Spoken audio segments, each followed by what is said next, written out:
Now let us move from Oliver Goldsmith's works to Oliver Goldsmith himself.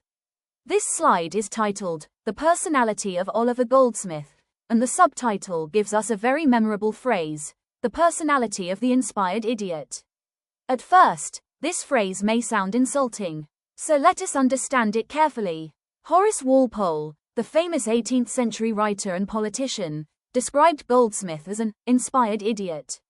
The phrase captures a very interesting contradiction in Goldsmith's personality. He could be extraordinarily talented as a writer, yet in ordinary social situations he could behave awkwardly, impulsively, and sometimes foolishly. In other words, there seemed to be a remarkable difference between the Goldsmith who wrote and the Goldsmith whom people met socially. This contrast is the central idea of this slide. Look first at the left-hand box, the social disaster. Now, we should not take those words literally. Goldsmith was not simply a disaster. This is a dramatic way of describing the difficulties he experienced in his personal and social life. Goldsmith was short, had a pockmarked face as a result of smallpox, and was often described by contemporaries and later biographers as awkward or ungainly in appearance and manner. But here is something important. Physical appearance is not the real reason why Goldsmith became famous for his awkwardness. The greater problem was his behavior. He could be socially awkward, impulsive, vain, and sometimes jealous of other people's success. At the same time, he could also be extremely warm-hearted and generous. This is why we must never reduce Goldsmith to one adjective.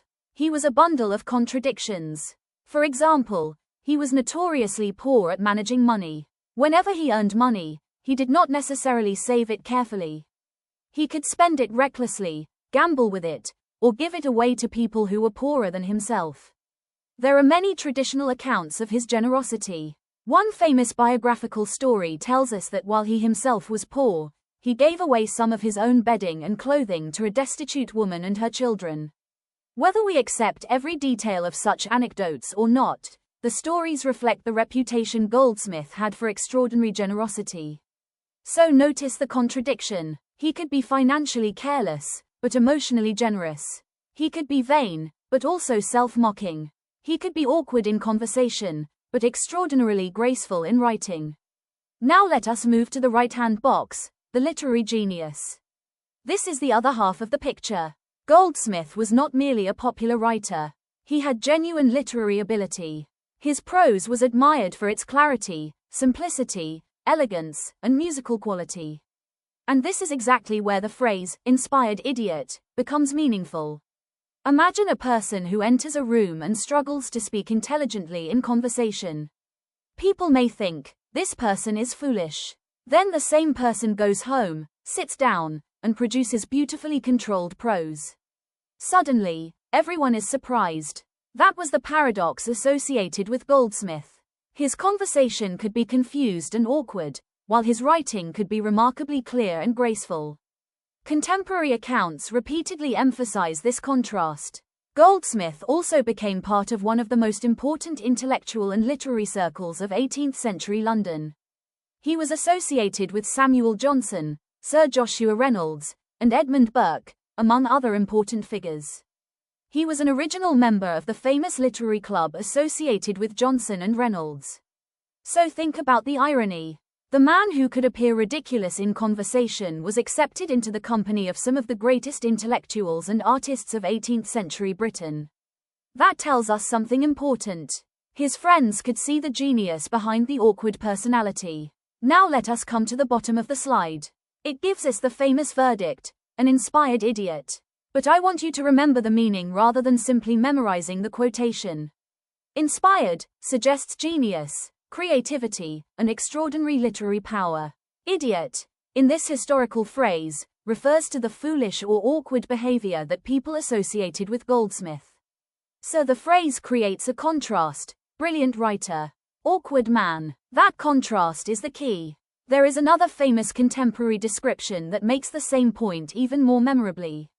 David Garrick is traditionally associated with the observation that Goldsmith wrote like an angel, but talked like poor Pole.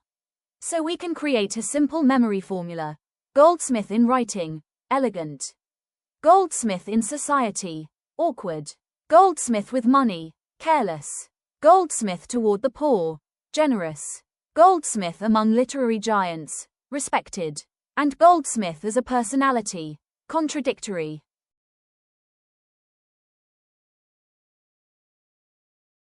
Now, why does this matter for the Vicar of Wakefield? Because Goldsmith understood human weakness. He knew that a person could be foolish in one situation and wise in another. A person could make mistakes and still possess goodness. A person could suffer from vanity, pride, or poor judgment and yet remain capable of love and generosity. That understanding of human contradiction is one reason his characters are often both comic and sympathetic. So when we study the Vicar of Wakefield, do not imagine Goldsmith as a distant moral preacher who simply tells us what is right and wrong. Imagine a writer who had himself experienced poverty, embarrassment, failure, friendship, generosity, literary success, and social difficulty.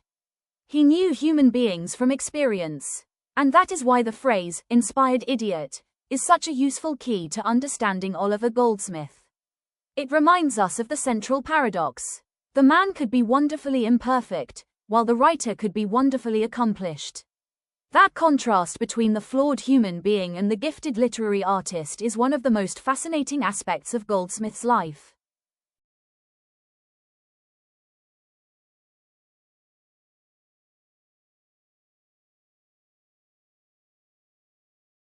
Let us now understand this slide very carefully because it gives us an important background for studying Oliver Goldsmith's The Vicar of Wakefield. The title of this slide is A Brief Survey of the English Novel Before Goldsmith.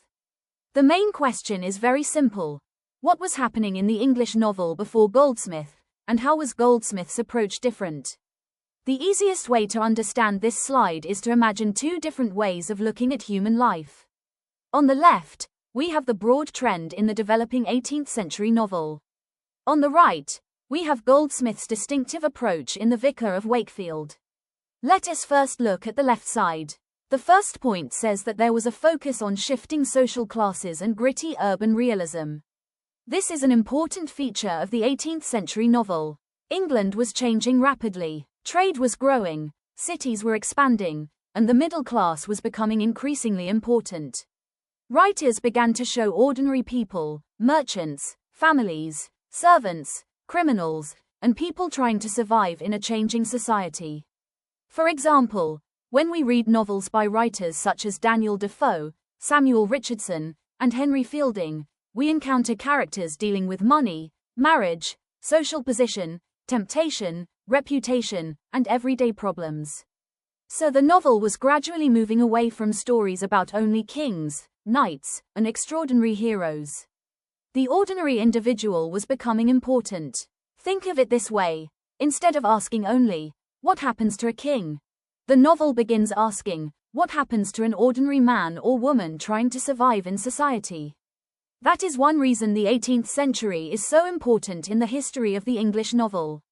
The second point says that characters exist in moral grey areas. What does moral grey mean? It simply means that a person is not completely good or completely bad. A character may make a good decision in one situation and a terrible decision in another situation. This makes characters more complicated and closer to real human beings. For example, a character may be selfish but still love his family.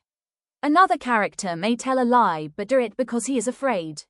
Such characters cannot easily be placed into the category of good person or bad person.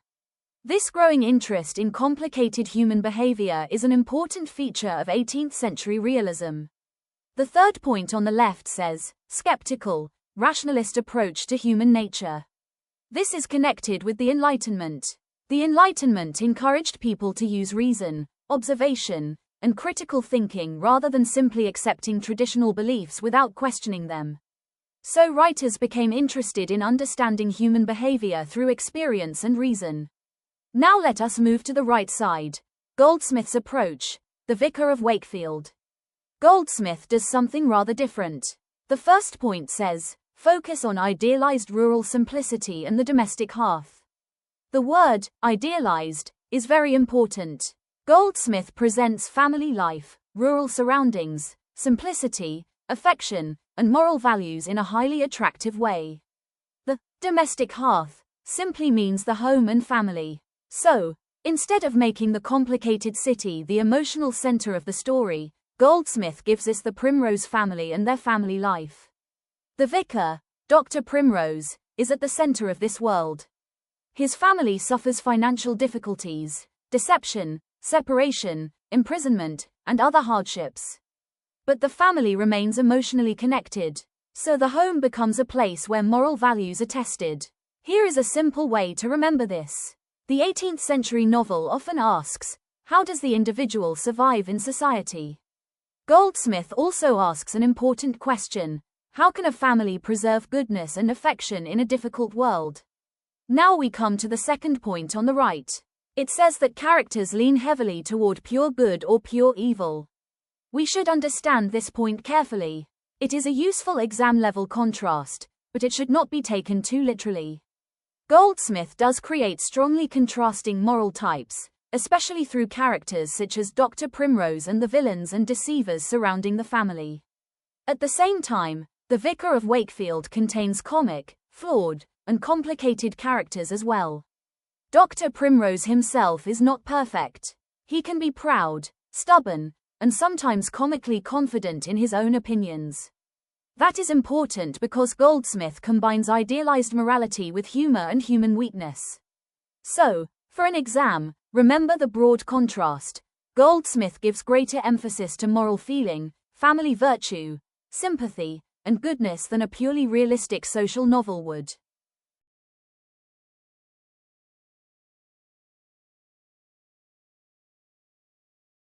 Now look at the final point on the right. It says, overt espousal of biblical morality and divine providence. This is extremely important for understanding the Vicar of Wakefield. Biblical morality means moral ideas influenced by Christian teaching, forgiveness, patience, charity, family loyalty, humility, and faith. Divine providence means the belief that God ultimately guides or oversees human events, even when human beings cannot understand what is happening. This idea becomes particularly important when the Primrose family experiences suffering. At first, their troubles may appear completely meaningless. They lose their wealth, they face deception, the family is separated, the vicar experiences imprisonment and humiliation. But gradually, the novel moves toward restoration and reconciliation. Therefore, suffering is not presented simply as meaningless disaster.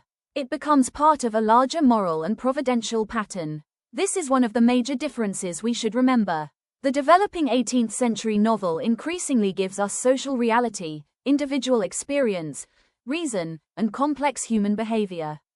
Goldsmith, while certainly engaging with the realities of 18th century life, places greater emphasis on sentiment, family affection, moral goodness, simplicity, and providence. And there is one very important exam caution. We should not say that every novel before Goldsmith was purely realistic and that the Vicar of Wakefield was completely unrealistic. That would be an oversimplification.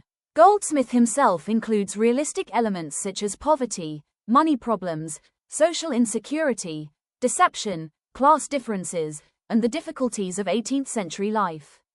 His originality lies in the way he combines these realities with idealized domestic morality, sentiment, humor, and providential resolution. So, if you want to remember this entire slide in one simple formula, remember, pre-Goldsmith development, society, realism, reason, and complex human experience. Goldsmith, family, simplicity, sentiment, morality, and providence. And the key example is the Vicar of Wakefield, where the suffering of the Primrose family ultimately becomes a journey toward moral understanding, forgiveness, and restoration.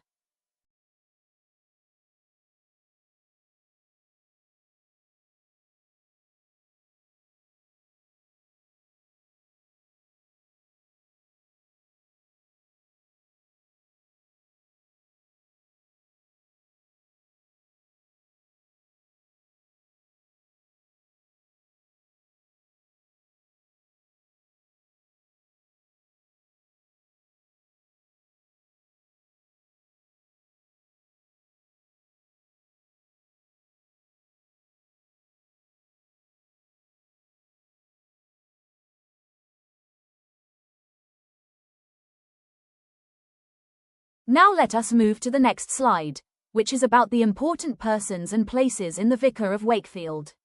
This slide is especially useful because Goldsmith does not use places merely as backgrounds. Each important place in the story is connected with a particular stage in the life of the Primrose family. So, instead of trying to memorize 4 separate locations, imagine the story as a journey. The family begins in a comfortable and apparently secure world. Then they move to a humble farm. They come into contact with the world of wealth and temptation. Finally, Dr. Primrose reaches the county jail, where suffering leads to moral understanding. In other words, the journey is from comfort to suffering, and finally from suffering to moral recovery. Let us take the 4 places one by one. First, we have Wakefield. Wakefield is the starting point of the story. Dr. Charles Primrose, the vicar, lives there with his family. At the beginning, his life appears peaceful and secure. Dr. Primrose is a clergyman, a husband, and a father. He is proud of his family and his moral principles. But there is an important detail here. The vicar's financial security depends on his income from his living. He is also generous and has a strong commitment to charity. Then disaster comes. A merchant with whom he has invested his money becomes bankrupt, and Dr. Primrose loses his fortune. This is the first major turning point. Think about the lesson here. Wealth can disappear very quickly. One day, the family feels secure. The next day, they are forced to change their entire way of life. This financial crisis is not simply a plot device. It begins the family's movement from comfort into hardship. Now let us move to the second location, the new farm. After losing their financial security, the Primrose family leaves Wakefield and moves to a much more modest rural setting. The new farm represents simplicity and reduced social status. This is important because the family is no longer living in the comfortable circumstances they previously enjoyed. They now have to adjust to a simpler life. At first, Dr. Primrose may believe that a simple rural life will protect his family from the problems associated with wealth and fashionable society. But Goldsmith shows us that simply moving away from the city or from wealth does not remove temptation. The family eventually comes into contact with the world associated with Squire Thornhill. And this creates new problems. The daughters, Olivia and Sophia, are particularly attracted by the appearance of fashionable society. This gives us an important theme: appearance versus reality. People who appear attractive, sophisticated, wealthy, or respectable may not necessarily be morally good. So the new farm becomes a testing ground for the family. It looks peaceful and simple, but beneath that peaceful surface, serious temptations are developing. Now we come to the third location, Thornhill Castle. This is associated with Squire Thornhill, an important character in the novel. The castle represents wealth, social status, luxury, and fashionable society. But Goldsmith uses this environment critically. Why? Because outward beauty does not always mean inner goodness. Squire Thornhill has wealth and social power, and he knows how to make himself attractive to others. Olivia, in particular, is deceived by his appearance and promises. This is where we should remember another major theme of the novel: the danger of judging people by appearances. The castle therefore becomes almost the opposite of the simple Primrose home. The Primrose home may be poor and humble, but it is associated with family affection and moral values. The castle may appear impressive and luxurious, but it is associated with deception, temptation, and moral corruption. This contrast is very useful for examinations. We can remember it as: the home represents inner values. The castle represents outward appearance and social temptation. But remember that Goldsmith does not make every situation completely black and white. His characters have weaknesses, and the novel combines serious moral ideas with comedy and satire. Now we come to the fourth and perhaps the most important location on this slide, the county jail. The jail is a major turning point in Dr. Primrose's journey.